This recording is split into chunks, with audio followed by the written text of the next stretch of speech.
eczema's coming back. Do you see this? You're kind of blurry to me, but I'm having issues on my mouth with eczema too. Like here. Yeah, that's where I get it. Are you putting medicine on it? I'm putting Vaseline on it. I put medicine and it made it worse. Okay. All right. Good luck. Yeah. Life sucks. Life does suck. Hell bent. Hell Bent by Lee Bardugo. I could not do the synopsis because it has been a hot minute since I've read it, a long time, since April. So Liv gets to go. Okay, so I read this the most recent. So this is book 2 of the Galaxy Stern series. And this just picks off where the last one left off, where Darlington is stuck in hell. That's what Alex believes. No one else believes that he is. Everyone thinks he's just like dead and gone, right? But she's convinced that he can be saved and he's just stuck there and she needs to find a way to get him out. So this whole book centers around how to get what is going on with Darlington and how to get him back. Did I we think do so. What? no spoilers? No spoilers at first, and then we rate Okay. What did you rate it, Liz? an A. I love this series. Why? Because like I like the characters. I think they're funny. I'm also obsessed with Darlington.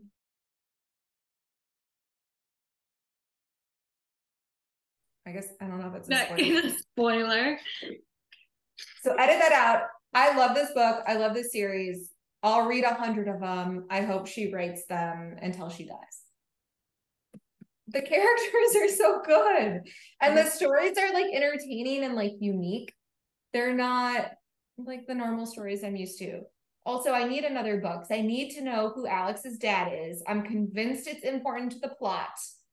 And I need to know who her father is. You bring up really good points. I forgot about her dad, but how it's kind of still a mystery, kind of like Hunt from Crescent City.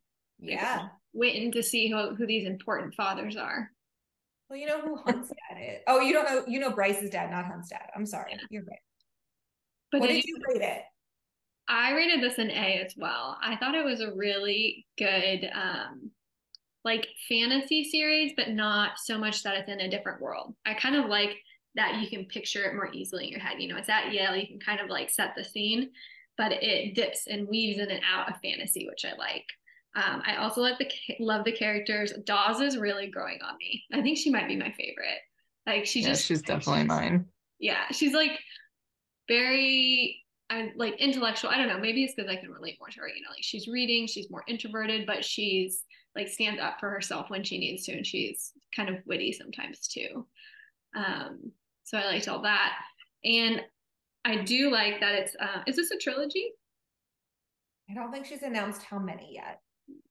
I would like that the first and second books were different. Like it wasn't that they were solving the same issue, or that none of the characters developed. Like she introduced more, but the core of the story was different, but it was still really entertaining.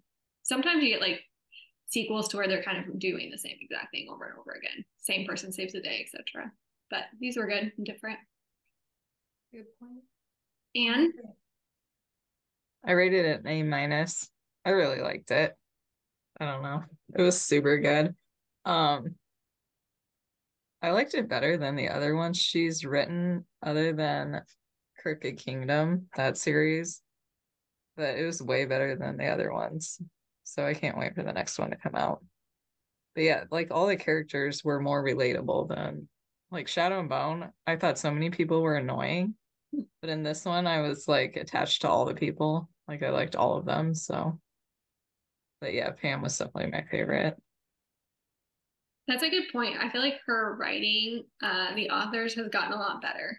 Like Shadow and Bone seemed a little more juvenile. Like it's definitely YA, whereas this I felt like was a more advanced reading and more creative too.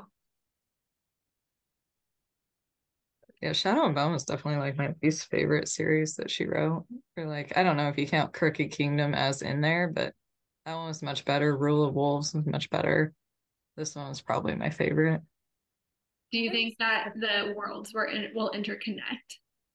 You know how like Shadow and Bone interconnected with Crooked Kingdom? I don't think so. As well. We'll see. I have it recorded that you guys don't think so right now. Maybe she'll. Okay, spoilers. Can do it. I love the idea of Trimp as a vampire. He's so much fun. I want to read a whole book about him. I thought that was really a cool part when they had to go into the underworld and like how they each had their different role that they took. I thought that was pretty clever. Or like the whole scene was imaginative. Yeah, that was cool. I like that. I also really liked the setting. Like, not that it's necessarily a college campus, but like an old college campus with like history. It kind of makes you just, I don't know, I feel like it's a really spooky read you could read in October. Yeah, like all the societies are kind of creepy and whatever. Mm-hmm. And like going to a party like as a mortal, but not knowing that there's actually like magic going on there. That'd be, yeah, cool. Okay. I also like Darlington at the end, how he's kind of like this more bad, like a little, like he's still Darlington, but he's like a little like evil now. And I kind of love it. He's not so much the gentleman of Lethe anymore. Yeah. Little bad gentleman. Also, like, what was up with him like walking around like naked with like a golden penis for like the first half of the book? Like everything was like normal about that, and then she always threw in like the very large like gold penis, and it just like it confused me. He's like kind of tethered to Alex now, right? It's like not that he's Yeah. like a servant, but kind of. Yeah, it's that when I was reading a review, it said that they're tied together because he pulled her out of hell. Or she pulled him out of hell. But yeah, it said in there that now I think he's tied to her. I'm not sure it goes both ways. But yeah. Both the first and second books have ended really well. Like the how it all came together, I didn't necessarily expect. Like in the first book, when that professor was bad, or the I don't know if he was a professor, but like that connection for the society was bad. Yeah. I can't remember his name, but yeah. Like a dean or something. Yeah. My only con with this book was that Darlington was in hell for way too long. Like I wish he was, and I thought it was kind of sad that his parents died. Like I thought, I don't know, they weren't great. They were obviously bad parents, but I was surprised that she actually killed them off. That was sad. I'm glad he's back now. So like maybe the whole next book will be like Darlington and Alex like together with like Dawes and like Tripp doing and the police officer just like I don't know, hunting down demons. That would be fun. Yeah, the police officer grew on me on this one too. Yeah, I liked him too. Mm-hmm. He's a nice balance to the group too, like kind of one who's not so much in, but who's becoming more and more part of the group. I like it. I like it too. It's a good description of him. He's trying to resist the group, but they're just going to pull him in. He's like one of them now. Anything else? Any other thoughts? Great book. I'd highly recommend.